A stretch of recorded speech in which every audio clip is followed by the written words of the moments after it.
still forwarding this issue, I'm still curious about. Of course, I've understood that because the multiplication effect, I think that is what is creating the problem in Sierra Leone, that they used to take the virus and multiply the virus. So now that I understand what you're trying to say about you take a sample and you denature the sample, and then you have to multiply it. I think you were saying something about that. Let me explain something here. First, I am speaking as a Sierra Leonean. I'm not speaking on behalf of CDC or the U.S. government. I'm just speaking as a good old Sierra Leonean who cares about his country. Yeah, but what I was talking about is for the assays to detect Ebola, what you do first, you take the virus and you destroy it, you denature it, you break it all apart. Okay. And what you do is, when you break it all apart, it's no longer alive. It's no longer infectious. It couldn't do anything to people. So what you do is you take a small snip of it. You know? If you take that small snip and you look at it and you try to stain it with something to look at it, it's too small to see. So you take a small benign piece, non-infectious little segment of the DNA, and you make copies of it. You know, you make copies of it, and the copies are still benign. They're not dangerous at all. And what you do is you have a large enough quantity of that you're able to detect. You're able to see it. It's able to produce a signal. That's what it is. It's the safest way for diagnosis. The critical piece is the front end where you're dealing with the dangerous pathogens. But once you destroy it, before you start testing, you're safe, and there should be no fear of replication. Because everybody keeps saying that Tulane multiplied and that they were doing some fishy stuff, that they multiplied the Ebola virus and they gave it to people. That's why they've asked them to stop. Absolutely not. Absolutely not. I think that is so hurtful, you know, because I think Tulane and others who are working around is really doing their best. Tulane has been in Sierra Leone for 10 years, principally working on Lassa fever, looking at diagnostics of Lassa, looking at treatment for Lassa, looking at care for Lassa, and you know, they're actually looking at expanding the services there so that they're able to provide better care for their Lassa patients. You know, it turns out the technology that you use for diagnosing Lassa is the same technology that you use for diagnosing Ebola. And so there was no other capability in Sierra Leone for that, and they had that capability. So when the Ebola outbreak started, you had samples. They said, well, we could test them. You know, we have the capability. We're testing Lassa here. We could test Ebola here. And so they've been doing an incredible favor for the response, the national response, in being able to diagnose cases early and make sure that they benefit from therapy. The issue that came up was that they were working side by side with Metabiota, and Metabiota had a different assay. The Tulane assay was more a qualitative assay. What I mean by that is either plus or minus, Ebola or non-Ebola. And so the test did that very, very well. The Metabiota test was slightly different. It determined whether it's Ebola or non-Ebola. At the same time, if it's Ebola, it'll tell you how much Ebola, how sick the person is. And so that was a much more superior test, even though they both diagnosed really well. Not only that, the Metabiota assay had an antigen detection component to it as well. So it had a double layer of testing. And so what happened is, if you stack these two tests together, they will both do the same job. But then you're wasting reagents, you're wasting people's time, you're wasting energy, you're delaying the release of results if you had this duplicative effort going on. Therefore, the recommendation was, could you drop the Tulane one and just carry on with the Metabiota test? That's a qualitative assay that has the serologic component to it, and it's a stronger way to get this going forward. With the issue of Sierra Leone, who actually made the recommendation or the decision for Tulane to stop doing their tests? The decision ultimately rests with the Ministry of Health. The Ministry of Health makes a decision. The Chief Medical Officer went on site. He visited with all of the partners, talked to them, and they told them exactly what they were doing on the ground, and the ministry made a decision. So this whole complexity about the Tulane shutting down or stopping tests, it's from a belief somewhere that Ebola is scientifically created. Somebody came from somewhere, either injected somebody or injected bush meat, and people are eating it and they are getting it. Now there is this funny idea that Ebola surfaced somewhere around 2001, 1976, and that research about finding vaccine for it or medicine or solution to it hasn't ceased then. So it's likely possible that this era is when we've finally found a solution to it, or a medicine or a vaccine to it, and we want to sell it. And for it to be sold, a problem must be created for a solution to be. But that is a very, very difficult conversation to have, because it's so fundamentally flawed that in this emergency situation that we're dealing with, this life-saving situation we're dealing with, when we start entertaining those kinds of discussions, it's a major distraction. Who in their right mind now will go and inject people with Ebola?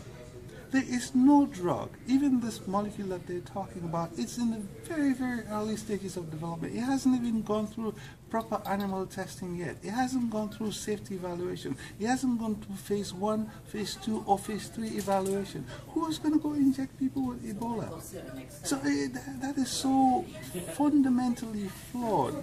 And in a situation where people are very anxious, where people are very worried, the mere thought or discussion around that just distracts everybody from what we're trying to do, or what we're collectively trying to do. So I think you're just saying we should go in with a solution. Let's find what we have to support the process and ensure that people in Sierra Leone are actually saved from this disease, and whosoever has any assistance to put in place, let them just hastily bring it, and let's forget about where it was created, whether it was created, and what do we do to stop what is going on. I think it's really important to respond to the current situation now, and be able to stop the transmission now. And when we've cornered it, when we've contained the situation, we could open it up for dialogue. We could have long discussions in a relaxed movement. Atmosphere. If some things have been done wrong, we will make sure that people are punished for it. Make sure that there's retribution around it. But right now, this is a situation where people are desperate. Today there was like salt water and hot water is going to be your medicine. Yeah. And everybody's gravitating towards that. You think that's so unreasonable? Like, who would ever think that? Now you have two drugs, two molecules that are very, very, very, very early experimental drugs. People are saying we have the cure now. There's a cure available. It's far from the truth.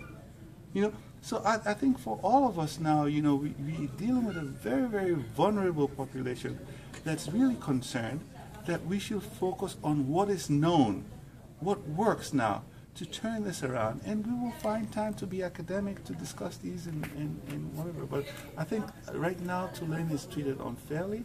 I think we really have to be very careful. If you remove Tulane from there now, make sure that there is adequate support for your diagnostics capability and your support capabilities. That will be my only counsel or guidance to the ministry. Thank you very much. Dr. Denby, what about the gentleman's view then that the government should be engaged in multitasking, in the sense that as we're trying to combat this evil, at the same time trying to maybe dispel some of the rumors that have been pervading in the community, that are so pervasive now in the community, that might help the people themselves regain trust in the government? That was his viewpoint. That's so important. That is really so important. I think the multitasking component is something that we all have to do, but it's exhausting. It's really exhausting when you know for sure that what they look at, the conspiracy theories, what they look at is to just see one thing that looks like it's correct, and then they build a whole story out of it, a whole complex story out of it. That's all really negative, So I could empathize and agree that it's important for the government to multitask, to address each and every. But we're dealing with social media, where I could sit down in my little cubby, in my little hole, and put something out there. You really have to have a real patience to be responding to each and every one of these, and at times it's very frustrating. Okay. Exhausting. Exhausting is the word. Thank you. Okay, Dr. Denby, I had talked about the importance of education and also with regards to the statement that I heard about people washing with salt water this morning, you know, as a way to get rid of the Ebola virus. And I said that it is very important for us not to underestimate the power of education, and that the people needed to get this information at their level in whatever way it would be that would be effective for them to be a part of it, to buy what this is all about and what it is that they have to do to stave this infection, stave off this infection. And I also wanted to know whether there was a follow-up of the people who have actually beat this virus, who have been discharged from the hospital, and because there is such a thing. Now, we don't hear that too often, that there are people who survive this and are discharged. And I wanted to know whether there was anything in place to follow this population, and whether there was someone whether they would actually be made to buy into this so that they can in educate their friends, their family, and neighbors. So that's good to speak to. So two issues. Yes. First, just the issue of communications. I think it's really vital, and I think, as I indicated in the meeting today, people are looking up to opinion makers. They feel like people in the diaspora have really good knowledge and stuff. So it's really important that if we communicate appropriate message, we communicate accurate message, we communicate correct message. Because just as effective as that wrong message was about the hot water and salt, we could turn it around and have a good message with the same effectiveness. Unfortunately, what we've seen is like the bad messages are the ones that are getting a lot more traction, and we're not getting the good messages that are coming out from this effort. About survivors, I think it's a good news story. If you look at the sit reps that come out of Sierra Leone these days, it leads up by survivors. There are people who've done extremely well, who've gone in there on the point of death, who've come back out well and strong. The initial concern was that there was so much stigma associated with this. People were not very welcoming, they were afraid of them, people wouldn't deal with them in their regular businesses, and people were afraid, their families were afraid, which is all natural. And I think what we want to do is to be able to help educate people about what happens after you survive this, that this is an opportunity for celebration. This is a rebirth. This is somebody who's come out of a traumatic situation and have done extremely well, that the whole community should really rally around this person, celebrate their life, and help them rebuild their life. I think this should be a conscious effort for all of us, including folks in the diaspora, to help celebrate these successes. I think right now they've got over 100 survivors. We never hear about them. We hear about the 200 deaths, and I think it's a little unfair. Can you think of one single most department in the government that you could go to and speak to in terms of laying out possibly a roadmap on how one could actually get this involvement of those who have been discharged going? And again, I'm also sort of talking about this educational thing, because I cannot think of a better way of people putting, of allaying the fears of people by having those who have actually been through it and came out of it well to go out there and do this. So maybe is there something that one could do to get that going? Because that's just as important as trying to get supplies and things to the country, really. I think it's very, very important. My caution is that it has to be managed well. There we go. The people need to be prepared for receiving somebody who's recovered from Ebola. And so massive campaign to let people be aware of the facts around transmission, be aware of the risk associated or the non-risk associated with people who have fully recovered and cleared the virus. It's very important. I'm not sure about what particular ministry in the government should take the lead in that, but this is civil society's role. This is civil society really working with the community, educating the community, preparing the community to receive their sisters, their brothers, their cousins, their neighbors back into their community.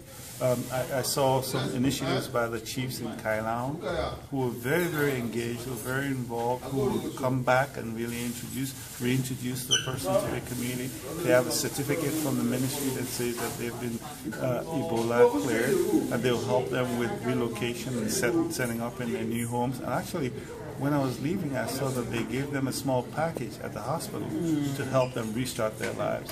But I think civil society could play a really major role in helping support that. I don't know which arm of the Ministry of Government is actually involved in that. I think the government, from the Ministry of Health standpoint, is more involved in the biomedical side of things. The social and community side of it, I'm not sure who's responsible. Because I asked that. Yeah, I asked that because if I were to want to contribute to that, if I wanted to help, I want to know just where I could go, where I would be sort of embraced with open arms. That's what I'm saying, because that's another frustration factor. I mean, I am asking questions because I want to know just how I could be of help. I think what you have is several layers of engagement. The National Emergency Operations Center is one hub that coordinates nationally. They're looking to set EOCs in each of the districts. That's one hub that you could work with.